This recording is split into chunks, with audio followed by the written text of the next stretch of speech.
of people who put their hands up. So we'll go Richard Tanner, Russell Stoddart, Joe Bernstein, and Steve Bates. But everything from now is under embargo until 10:30 this evening. Richard first. I am just on mute. Hi, Jurgen. Hi.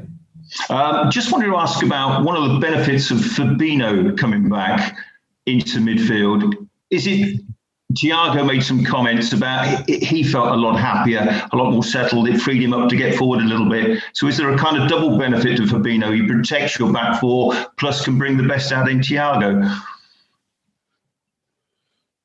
I would like to start the answer with Gini Wijnaldum did an incredible job on that position, to be honest, an incredible job. But there are two things. If you have Gini on the 6, you miss him on the 8 as well.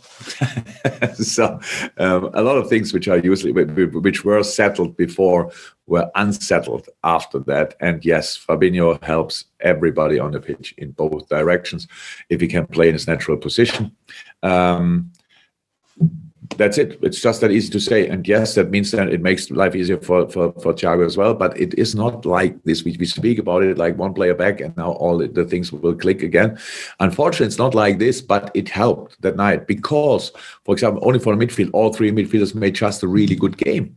So it was Fabinho played, yes, for a long time, first time on 6, and you see, of course, the difference he can make in defending stuff, but connecting as well, and these kind of things.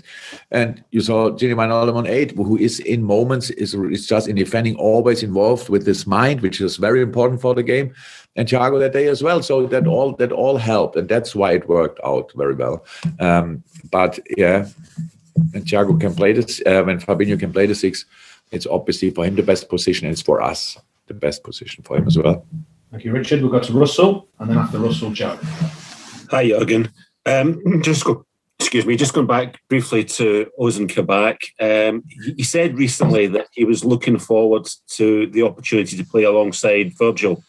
He said he had quite a warm relationship he struck up already with them, and he had some good advice from Virgil. Is that part of the problem in terms of you being able to make a decision on whether or not to sign him permanently, that you only really know how good he is until you have him alongside perhaps your best player in that defence? Oh, I didn't see that as a problem yet, to be honest. But so I heard, I didn't read it, but I heard there was some criticism. So like when Ozan came and started playing and stuff like this. So this is the world we are living in. You're bringing a 20-year-old boy and everybody wants him to sort all our problems in 1 second. And you don't give him time at all. So we didn't see it that way. And we are quite critical with ourselves and with the boys as well. Ozan played from the first moment on really good. Did he play as good as he can? His best performance ever? Probably not.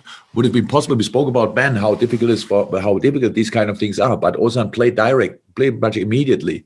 So that makes it really tricky. And he tries to adapt. And when you try to adapt in these moments, you cannot be yourself naturally because you try to adapt to other people. So it takes a while until you can do both, adapting to the others and being yourself. So, but I'm completely happy with the performances so far. And of course, everybody knew he's 20 years old. Everybody knew he's an amazing talent. So I don't think that's a problem that we cannot judge him next to Virgil or Joel or Joe. We see what we need to see. Joe Bernstein, and then we'll finish with Steve Bates. Joe. Jurgen, we hope to see Virgil van Dijk and Joe Gomez play this season. I know last time you said it was unlikely, but possible but unlikely. After the main season as the Euros, would you see them going to the Euros as a problem because they've been inactive for so long? Or do you think actually that could be to your benefit because it'll give them like an extra pre-season before you come back? How would you view it then going to the European Championships? That's not my decision, but I, to be honest, the information that I have in a moment, it will be unlikely. So, not that I don't let them go, because I don't want to have to do that anyway, but it's because of the extent of the injury. So, we all hope that they will be ready to start the preseason with us. That's what we hope. So we should not forget. And by the way, with Joel, it's pretty much the same. He's just not qualified for the Euros, but it's with him the same. These are really serious injuries. And it's not about now that we talk which competition they can play. So as far as I know, and I'm always open for positive surprises, and now they all of a sudden show up in training, but nobody, and team training, nobody told me that. They look both, the two of them look at the moment better than Joel looks, because he's still in his, looks like ski boots. But he's here as well. So Joe will start running, Virgil is already running, but this is really a tough one. So we are completely over the moon, and they are ready to train with us for the start of the preseason. About the Euros, I didn't think about it. If there would be, I don't know, when do we have to be back to that you are able to play the Euros? The week before, on day when the Euros start, I don't know. So that's it. I understand maybe the need of that, but we cannot make this decision, and we will not. It's just about when they will be fit, when they will be fit. That's how it is. Okay. Final question from Steve Bates. Hello, Jurgen. Hi. Hi, Jurgen. Obviously, there's been a lot of negativity around the club, and because of the way the team's performed and the kind of luck you've had, etc. I'm just wondering though, this last week you've just qualified for the Champions League quarterfinals, so you're in the last 8 of probably the biggest club tournament in the world. Given that you've had a pretty horrendous season, I'm thinking that, you know, with people writing you off, so as they have done, do you think, you know, you could still spring a surprise this season in the Champions League, given your immense history in the competition and the fact that I'm sure that the players will be wanting to end the season, you know, with a bit of a bang? Yeah, it would be a dream, huh? So why not? But it's really not the situation. We are not in a situation. So I said it after the Leipzig game. Yes, we were really all happy to going through in the quarterfinal, being in the last 8. That's really good. I think Millie said it to me. There's a 3rd quarterfinal or even the 4th quarterfinal in 5 years with the European League involved.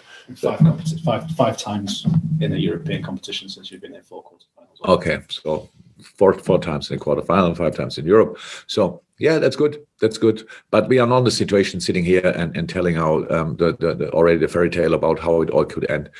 What we think, what we wish, what we dream of, and all these kind of things. That's something completely different. But being ready for Wolves is actually the only concern I have in the moment. The only thing I'm really busy with, and using the positives from the last game. Yes, that would be very helpful. But then, look, yes, it's last 8, but the last 8 are historically tricky, because there are just other 7 teams in which are really good. So it's not 100% clear, I think, who are the other 7, but the few who are already in, and the few which look likely that they will be in. Yeah, there's no easy game. There are no easy games. But give in these games, then give them a proper game. Yes, that's the plan. Whoever it is, definitely that's the plan. But not today. It's in 3 or 4 weeks. I don't know exactly when the next round will be played, but we have enough time until then, and we try to use it as good as possible. Fantastic. Thank you, everybody. Stay safe, and no doubt we'll see you again soon. Bye-bye. That's it.